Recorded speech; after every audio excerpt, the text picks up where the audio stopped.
Hey, what is going on, guys? Evoke OGFN is back and running Season 6 in an open beta, so anybody can play. So in today's video, I want to talk about some of the key information I think you should know about Evoke. So we'll talk about what happened to the previous Evoke OGFN from a few months ago. We'll then talk about the general information, some of the key features, quality of life features, and then finally, overall weapon meta.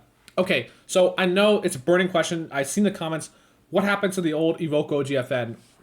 Unfortunately, the Discord server got attacked. It basically got nuked, just the way that it's been described to me. There were over 500 pings sent by the Discord bot, so that server unfortunately had to close as it was just not a sustainable situation. The good news is that Evoke OGFN is back, and from what I've been told, that issue should no longer be a thing, so that should not be happening again.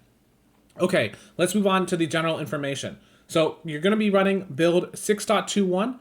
You can register on the Discord and download the launcher from there. Once again, this is an open beta test, which means anyone can play. And it's also made by Issa, who's the same person who made Evoke Chapter 2 Reflipped, which we checked out a few days ago. And also Unique Tom is developing it as well. Also, only EU servers are supported at this time. However, because it's Season 6, and as we'll discuss a little bit later, the building's not as crazy fast as it is in later seasons.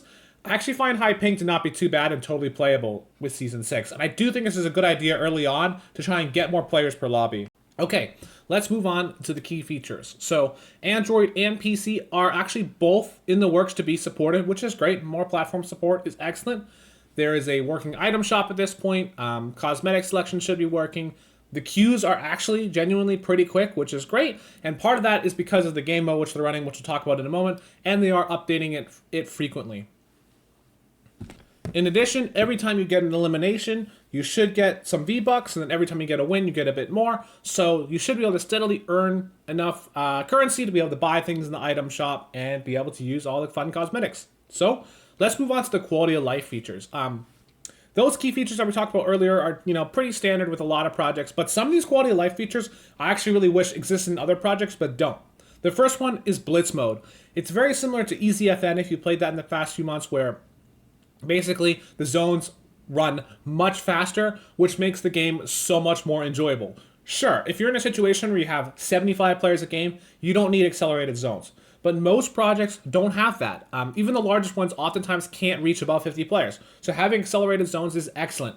It means, you land at your location, so you land retail row, get a few kills, look at that, second zone is already basically closed at that point, so you don't have to spend very much time searching. I think it's an excellent system. In addition to that, Siphon is working, which is fantastic. Means you spend less time looting, less time finding heals. In addition to that, the farming rate for mats is also accelerated.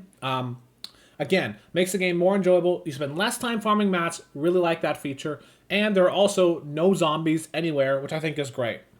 And this kind of ties into the overall meta. I'd say Season 6 is really the last season where old school tactics like base building, a key importance on taking natural high ground, still work. Once you start to reach Season 7, 7.40, building becomes very quick, and really base building is no longer viable. But I'd say Season 6, it still does work to some degree. That's not to say building's super slow. Building is still probably medium to fast in the season. You can still do triple edits. You can still do all your high ground retakes and box fighting.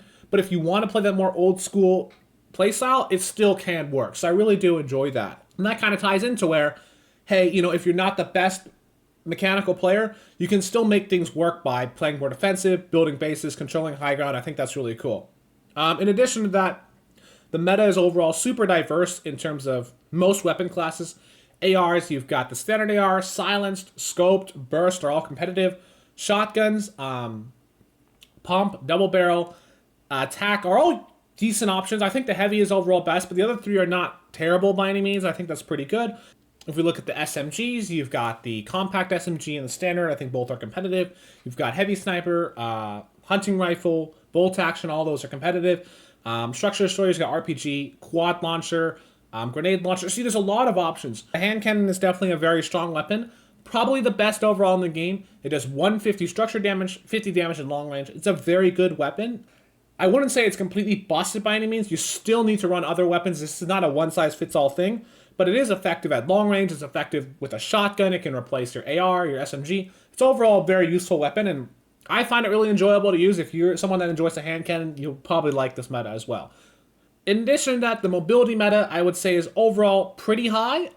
There is glider redeploy active. You have the center lake. You have the shadow stones. It's definitely a pretty high mobility meta. What that means is you spend a lot less time searching. It does come with a drawback if you get third party more often. But some people really like a high mobility meta. It picks up the pace of the game. And with Blitz mode, I think it synergizes pretty well where the zone is not too much of a threat in terms of you're not dying to the zone because you have a lot of mobility to get around. So overall, I hope you guys enjoyed this video. If you'd like to check out Evoke OGFN, I'll leave a pinned comment below with the Discord. And with that, I'll catch you in the next one.